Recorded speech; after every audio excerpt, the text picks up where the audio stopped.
So earlier this morning, the operator teasers were released. I'm going to talk about the defender first. I'm going to let his clip roll, and then we're going to come back and talk about it.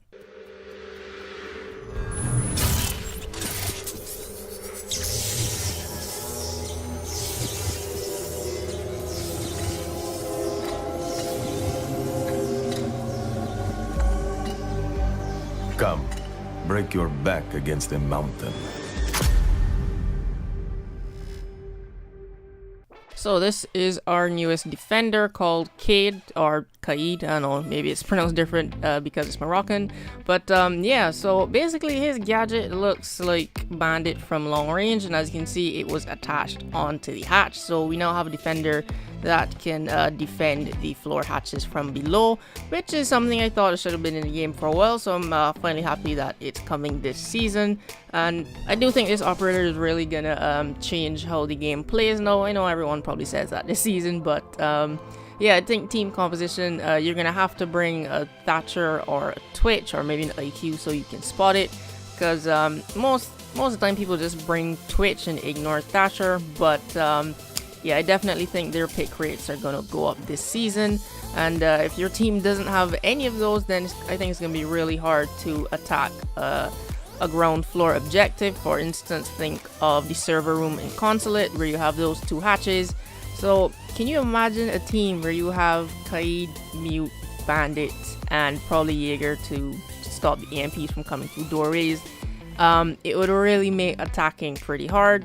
Now, in terms of his gadget, I think he's gonna have 2 of these because that just seems like the right number. If he has 3, he could get 2 hatches and then probably 1 reinforced wall. And I think that might be a bit too much for the reasons I just listed. You can bring a Mute, Bandit, and now this guy. So I think only giving him 2 would seem fair. Also, if you give him too much, that would kind of make Bandit obsolete, because you don't have to run and put on batteries. You can just throw these from across the room. Also, when it comes to Bandit tricking, well, I don't know, would it be called Kai tricking now? But yeah, you can see the gadget kind of has like maybe a 2 to 3 second delay, because it has to attach itself onto the wall and then it charges up and then it starts. So if you want to stop the thermite or Hibanas, I guess you're gonna have to be really quick with it. And sadly, this does not look like a counter from Maverick, because this is electric, and as you know, Bandit's batteries are electric, and that does nothing to Maverick's blowtorch. So unfortunately, this doesn't look like a counter to Maverick. But if I'm gonna be optimistic here a little bit, if these do have the same physics as Ella's Grismont mines, where you can throw them anywhere, and these aren't fixed to like a certain position, kind of like Bandit's batteries, you know, they're always gonna be like at the bottom of the reinforcements. If you can throw these anywhere, I'm kind of interested to test these. Can you put these at like the top of the reinforcements and then it would shot the whole wall? Or, you know, put these on shields and barbed wire. So yeah, I'm pretty interested to test these. So if these aren't fixed to a certain position on reinforced walls, maybe that's gonna throw off Maverick, because he won't be able to find it. So that's why you'd also want to bring IQ, so you can pinpoint where it is, and then Maverick can get it. But those are my thoughts on the new defender Kaid with his electric batons, kind of, I guess. And now we're gonna go over to the defender, which I was most originally interested in, so I'm gonna let her clip play right now.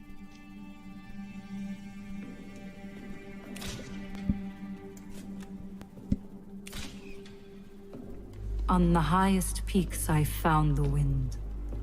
Now I let it clear my path.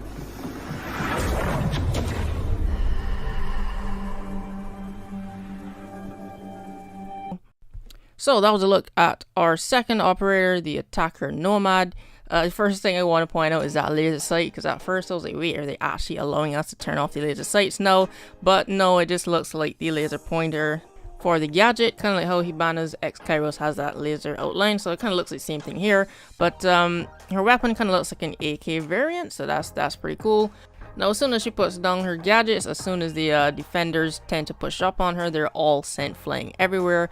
I don't think it's actually going to look like this in-game. I think that's just for a dramatic effect. But none of them have weapons in their hands, so maybe it's kind of like a hint as to what her gadget does. It's kind of proximity-based, and it stuns you, so you can't use your weapons for a little bit. So this seems like a nice alternative to the claymores. I don't think it's gonna damage you though, because I mean it looks like just wind, so maybe it's just gonna stun you and notify Nomad when one of her gadgets has been set off by a defender. An interesting thing is though, it looks like she actually loads the bullets into the magazine of the AK, because I mean there's no magazine in it. She like grabs something from her backpack and then just like puts it into the where the magazine would go. So maybe you have to switch between your regular magazines and these special type of bullets for the gadget, because there is no undermounted grenade launcher. I was looking for that at first, but see, there's nothing by the barrel of the gun. So yeah, it looks like she's loading them straight into the gun.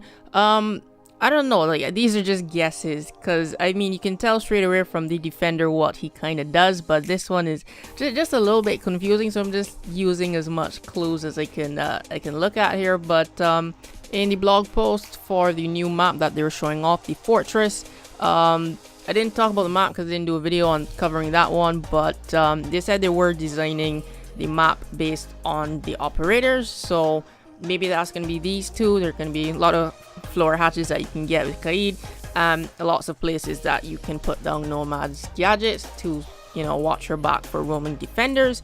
And yeah, I think they should do that more often, design the maps around the operators.